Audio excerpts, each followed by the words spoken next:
Invention Shop and also Patents by Don Debelak. And I'm blessed to be here today with Arlene Matthews, who is a longtime inventor and a person that I've had association with over the past year. Anyway, let's get started. Arlene, one of the things that intrigued me the most about you was your story about your card game, which you got on the Sears Christmas catalog a while back, and you're getting ready to reintroduce. What can you tell me about the game and just kind of how you got it on Sears and how you even came up with the idea? Well, I came up with the idea, many years ago, and I was driving one day on the interstate, and there were regular playing cards in my car on the floor that my kids had had. And for some reason, I just glanced at them and thought, what if there were letters instead of numbers? And the thought just stayed with me and would not go away. So I decided I would turn it into a word card game for the kids. And that's what I did.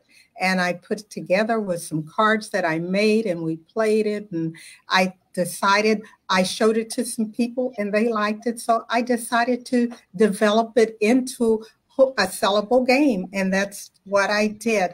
And I ended up finding a man who lived in the area. He worked for Western Publishing Company, who created Golden Books. And he was one of their reps, and he lived in the area.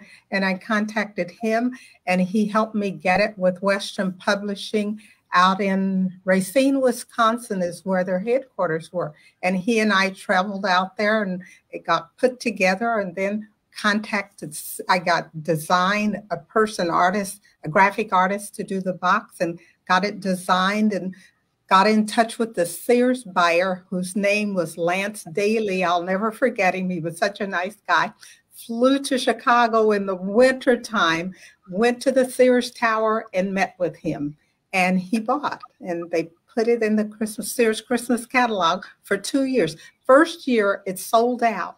They ordered 10,000. It sold out. And then the next year, they had a new person who did the, catalog layout.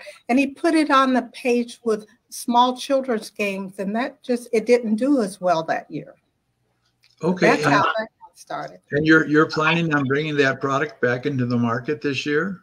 I actually am. I had some made, and we sold them in some stores and gift shops. And then I had a few left, and I put them on Amazon, and I sold out there. So I've had some people ask for it. So I rewrote the instructions, redesigned the box. So it's going to go back on the market. Well, that's great. Are you also selling your automotive tissue valet on Amazon? Yes, it's on Amazon and Walmart Marketplace. And when did you first come up with it? Could you kind of explain the idea a little bit? Well, the automotive tissue valet, it's a holder for a box of Kleenex or tissues, and it hangs over the headrest in the car, like on the passenger side. If you're driving and you need a tissue, you can reach over and get it without taking your eyes off the road. And the way I came up with that idea, I'm a nurse case manager, and I used to travel around the 2 states coordinating treatment. And one day I stopped at a service station in Pittsburgh, Kansas to get gas. And I went in and I got an ice cream bar. And it was during the summer, dropped chocolate on my clothes. And I had another appointment when I got back to Kansas City. And it was, I thought, oh my God, I don't have actually the tissue was on the back seat. And I'm driving and trying to get the tissue and almost wrecked the car. And the same thing happened a second time, not the same thing with an ice cream bar, but trying to get a tissue while I was driving off the floor of the passenger side. And I thought, oh, there has to be a better way. I have to have tissues close. Just getting in the car, I never thought, okay, let me see. Let me make sure I've got tissues right by my side. So I decided I would come up with a way to hold tissues so they were always within reach. So that's how the automotive tissue valet came to be. And how long have, excuse me, how long have you been selling on Amazon?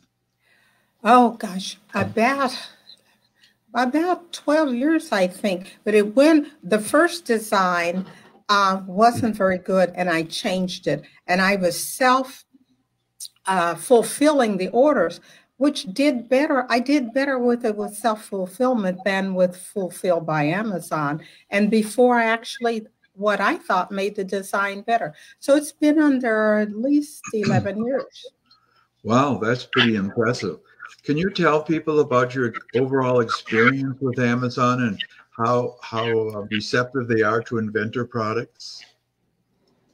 Well, it was fairly easy to get on. You upload your information and images, and they wait for them to decide whether or not they get approved, whether it gets approved to go on the site. And I didn't have a problem getting it on. And same way with Walmart. Actually, it's easier to get things on Walmart, I've decided, than Amazon. And Walmart has done well for you also? Yes, I just have my site there, the products on Walmart Marketplace, and the orders come to me and I fulfill it. I ship them out to the buyers. Then do you have to pay a commission to Walmart or Amazon? Yes, to both. Actually, it's less on Walmart than it is Amazon. And my feeling is, and I don't know if I should say this or not, but it's easier to sell on Walmart Marketplace than it is Amazon. And it could be because of there's less competition. Speaking of competition, how do you separate your product out? Because I'm sure there's other products for holding tissues in cars. What are some tips to make your product stand out from competition? Well, I think mine's best, of course. And it was doing better. Amazon changed my images, and I'm trying my best to get them to put my original image back. And it was changed with my approval, but I thought the image that they would put together, the images that they took the photos of, would be better than mine, but it is actually not better. So I'm begging them to put my original images up, and hopefully we'll get it done. I'm not getting a response, so I don't know if they're going to change it. And I've gone in and tried to change it myself. And the last contact I had, they said the image I uploaded was too small, but it was the same one that I'd had there before they changed it. Right. Actually, when they say too small, they mean there's not enough pixels or definition. I think that's what they mean. But anyway, going back to your start, everybody has ideas. What made you step out and do something with your ideas?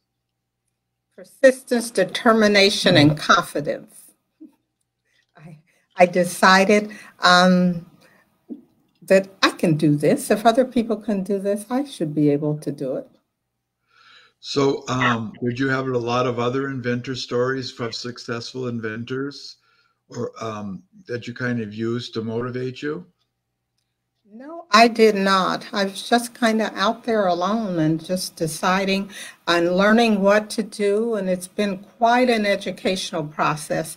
And of course, I've made a lot of mistakes and spent a lot of money that you're not getting anytime. And most people know you go out there and try to put out a new product. There's no guarantee that it's going to be successful, or guarantee that you're going to get it into retail or sell one item. Yeah, I noticed you mentioned we're doing some retail selling now. How did you go about getting into those stores? Contacting buyers and getting appointments. And, it helps to have, you have to have a good product. That's number one. And I find that a lot of smaller shops are receptive to inventors and putting new products in. Yes. Do you have to put them in on consignment? I did. Earlier on, I did, but now I don't have to put things on consignment. It's usually 30-day. They have to pay the invoice, and I've not had any problem collecting money. Oh, that's great. I know Overland Park excuse me, has a inventors club, the Kansas Inventors Club. Have you ever gone to meet with them? I have. Actually, I attended a meeting online on Zoom last night. My cousin from Chicago was in, well, I thought she wasn't in town. She was doing it by Zoom last night. Okay. I've always found, I speak at a lot of inventors clubs, and the inventors there are always eager for more information about how to go ahead. But a lot of them never actually, it's confidence, I think, is what you said earlier. A lot of them just don't have the confidence to step into the market. They don't realize these buyers are just regular people. They're not like some machine or something who just turns people down automatically. They're very friendly usually and happy to work with you. They have to like your product, of course. You have to have a good product and you need money. It's very costly to put a new product out there. There's so many people involved. If you can't do your own graphic design and you have to hire someone to do that, you get a patent attorney, you've got to find a manufacturer, and there's just so many steps and there's costs associated with each step of the way. Right. And speaking of that, how do you test your products out to see? I'm sure you've had other ideas that you didn't introduce. How do you test your products out kind of to know that they're really worth pursuing? Usually with friends and family, you just kind of present things and just kind of review what's out there and Right. have confidence in your product and confidence in yourself. And sometimes you can be overconfident. And I will admit I have been there. I've been there and done that too and lost money. And that's one thing I think any inventor, you should never spend more than you can afford to lose. Never borrow money for an invention unless it's a sure thing. And you have a retailer who's going to give you a purchase order and a guaranteed a one-way sale. And a one-way sale is they will sell it or not require you to take it back if it doesn't sell. Right, right. Did you ever try selling on QVC or any of the TV networks? I did not. Okay. You know, one of the things I've done, I'll just share this for inventors, is I'm always leery showing things to my family or friends because they all say, oh, how great it is. But I have taken to showing like 5 products, you know, some that are actually on the market, maybe not totally like mine, but in the same category, and asking them to rank the 5 products where they don't actually know which one is mine. And so they just feel, you know, less constrained to tell you what they to rank you how they really feel. Comparative product research is something, you know, I'm a big believer in, and because it's hard to know. I mean, your friends aren't going to say, "Oh my, that's a stupid idea." So, you know, I try to guide against that a little bit.